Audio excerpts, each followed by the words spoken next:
Hi, and welcome to Enchantment of Eternity's Game of Thrones Season 7 predictions for Cersei. This video is a part of a series of videos where I make predictions on what I think will happen in Season 7, focusing on a different character every week.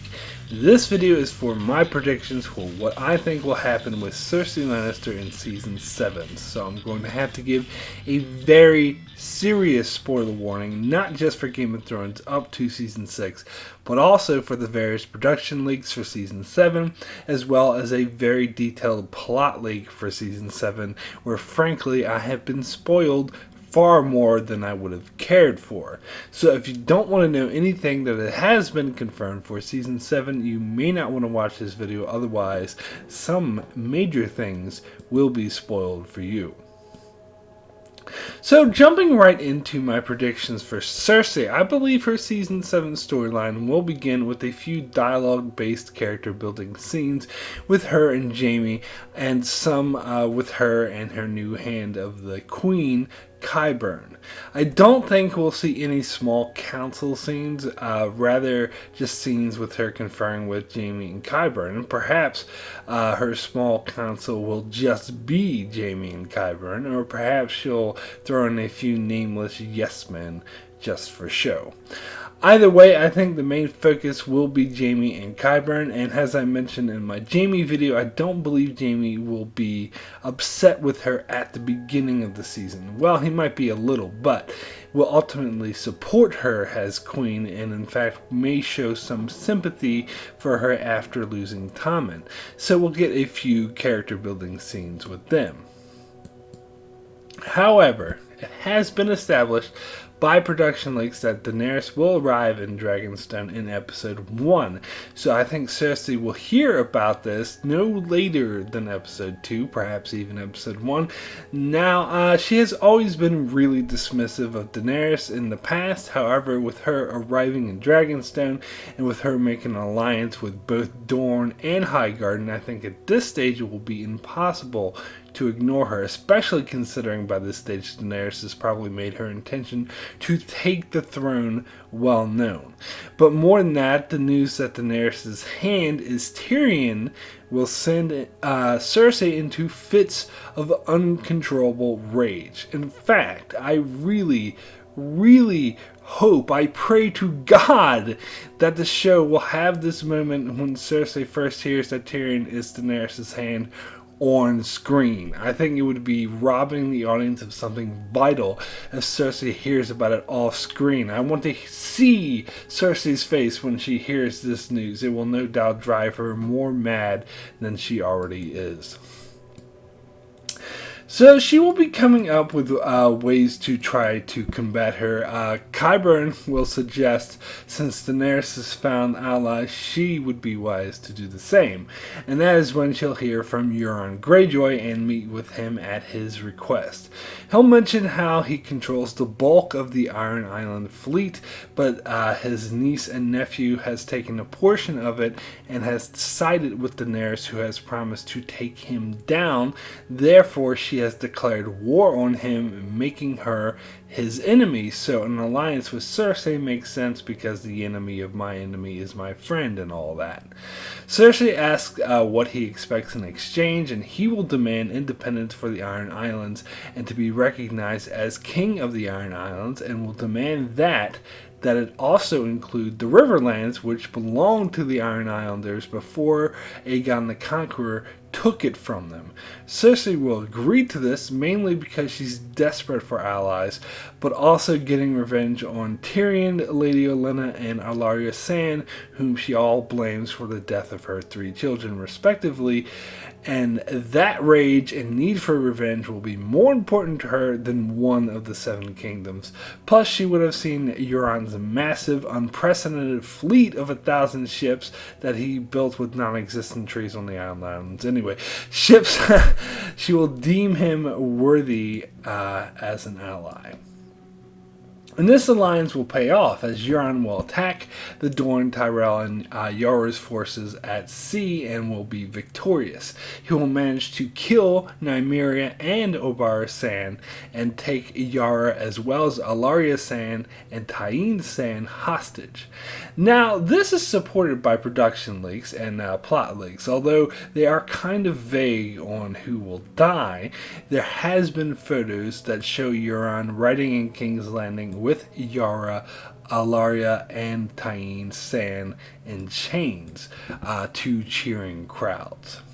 So by this time, Qyburn would have launched a successful propaganda campaign to convince people what a portion of the Song of Ice and Fire fan base are already convinced of, that Daenerys is a villain. And perhaps Qyburn will get some of these Daenerys haters to write some propaganda pieces for him. I saw a few very impressive propaganda attack pieces on Daenerys in the comment section of some of my videos. Anyway, this will be easy to do since she named Tyrion as her hand, and has the play Arya witnessed in Bravos illustrates, Tyrion has a reputation as a villain. That and the fact that she's bringing in foreign barbarians, namely the Dothraki, and a slave army with no honor or morals, namely the Unsullied. It will be easy for her to paint Daenerys and her allies as evildoers who want to destroy Westeros. Hence why the crowds were cheering Euron as he dragged Yara, Alaria, and Tyene through the streets. Shortly thereafter, they will hold public executions for Yara and Alaria, where Euron will kill Yara himself, but Cersei will give the Mountain the pleasure of killing Alaria Sand, who killed her only daughter. Tyene, however, will be tortured and held in the black cells for a while. Also, by this time, Cersei would have received a visit from Tycho Nestoris of the Iron Bank of Bravos, as he will demand that King's Landing immediately pay back their debts. This much has been confirmed by production leaks as well.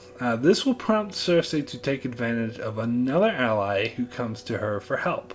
This one, Randall Tarley, who never liked the Tyrells that much and is very displeased with their decision to ally with Daenerys. He will consider himself loyal to the crown first, so he will make a proposal with Cersei that he will help them take Highgarden if she names him Warden of the South. She will agree to this, as she doesn't even need to give up a kingdom this time, and as I said, her need for getting revenge against Lady O will be more important to her than anything. But more than that, her plan will be to rob Highgarden of its riches in order to pay back the Iron Bank of Bravos to get them off of her back. So she will send Jaime and a Lannister army with the Tarleys to go take Highgarden, and this will be successful. She will hear the news that Jaime successfully took Highgarden and oversaw Lady Olenna's death. So at this stage, the war will be going really well for Cersei. The fleets of the Reach, Dorne, and Iron Island rebels would have been crushed. Highgarden would have been sieged and under Lannister rule, with the Reach now under her command, and she would have had the leaders of Dorne all killed, with one remaining survivor in chains. So she'll be quite cocky at this stage and pretty much decided that she has all but beaten Daenerys. But of course, as I covered in my other videos, that will all change when the Lannister and Tarly armies are ambushed while trying to return to King's Landing with the goods. In fact, it will be revealed that this was all plot hatched by Varys in the first place. He was the one who managed to convince the Iron Bank to collect on the debt the crown owes them in the first place, in order to prompt Cersei to take it from Highgarden so that Daenerys could ambush them. And after Daenerys steals the goods from them, she will use it to pay the Iron Bank of Bravos. And since she now considers herself Queen of Westeros and thus the crown, she will take it upon herself to pay the crown's debt. And thus the Iron Bank of Bravos will actively throw their support behind Daenerys and start giving her large sums of money.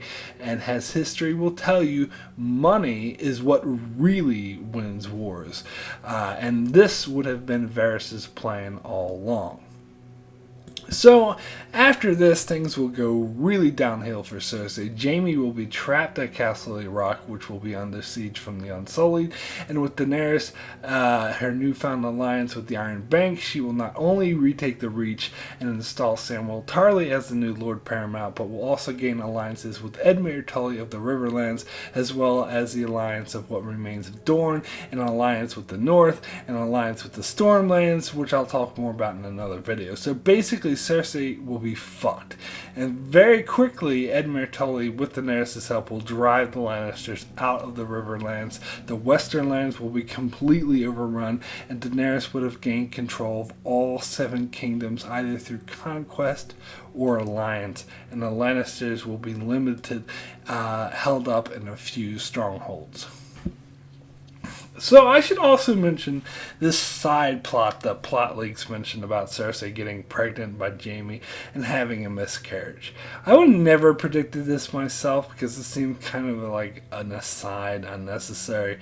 But in this case, I see no real reason to go against the plot leaks. I would say if this does happen, it will not be her intention to get pregnant, as after Maggie the Frog prophecies all came true, she will believe she's never meant to have another child, and thus I think a situation will be presented similar to that of what we saw in season 4 of Vikings, where Lagertha was told she would never have a child again by the seer, and thus was careless when she got pregnant and lost her baby. Ragnar even argued with the seer that it was his fault that the prophecy made her lose the child. Sorry for speaking Greek for those of you who haven't watched Vikings. But anyway, I could see the same thing happening with Cersei, that because of this prophecy, it will turn into a self-fulfilling one, where she is careless or perhaps actively causes the miscarriage, which would be just one more wedge that drives Jaime and Cersei apart by the end of the season. So anyway, Daenerys will then begin her conquest of King's Landing, which she will win over the small folk by giving them food and money, something Cersei never provided, so they will turn on Cersei quicker than you can blink an eye. Cersei, however, will be held up in the Red Keep, refusing to leave, and will use the Mountain and Qyburn's army of spies to set off caches of wildfire using guerrilla tactics that Daenerys is all too familiar with. But eventually, Daenerys will seek a truce with Cersei and allow Jaime to escape the siege of Castle Rock to attend this meeting where, I talked about in many other videos that involves like a whole crapload of main characters, which has been confirmed by several production leaks, where Jon Snow will present a white as proof of the White Walker threat, and they will propose an end to the fighting, allowing Cersei to keep Castle Rock and the Western lands and be able to marry Jaime without any sort of shame if she forfeits the crown and bends the knee to Daenerys. She will grudgingly agree, and also part of the deal is she will have to release Tyene Sand, who will then take her place as ruler of Dorne, which she does, and she abandons the Red Keep and gives it to Daenerys. But not before setting a series of wildfire traps that will eventually destroy the Red Keep entirely, but not until she's well far away from there and back at Castle Rock. Plus, her true plan will be to let the White Walkers and Daenerys and her allies kill each other so she can then rule the Seven Kingdoms once they're all dead. In fact, she may completely underestimate the White Walkers and thus sabotage Daenerys' efforts to defeat them somehow to ensure that she dies. And once Jaime learns of this, he'll be outraged and he'll leave her and go join the fight against the White Walkers. But Cersei won't care. She'll still have the Mountain and Qyburn, and most of all her hate and her plans to retake the Seven Kingdoms. And that is how Cersei's Season 7 storyline will end. If you'd like to hear my theories of what I think she'll be up to in Season 8, you can check out my Arya Season 7 predictions video, where at the end of that video I go into my predictions for Arya in Season 8, which involve Cersei. Those predictions will probably be disproven wrong, by the time season 7 finishes, so I thought I'd just throw them out there now while I still can. So that's it for my season 7 predictions for Cersei. I don't expect to get any more than 40% of these predictions correct, and even if I get that much, I will consider it a resounding success. But bottom line, it's just fun to guess. So please be sure to check out my channel, as I have 3 more videos remaining in my Game of Thrones Season 7 prediction series, and I plan on doing many more Game of Thrones videos after, so be sure to check out my channel for that, as well as many other videos on shows like Star Trek, Vikings, and more. So be sure to subscribe so you can keep up with all that. Thanks a lot for watching.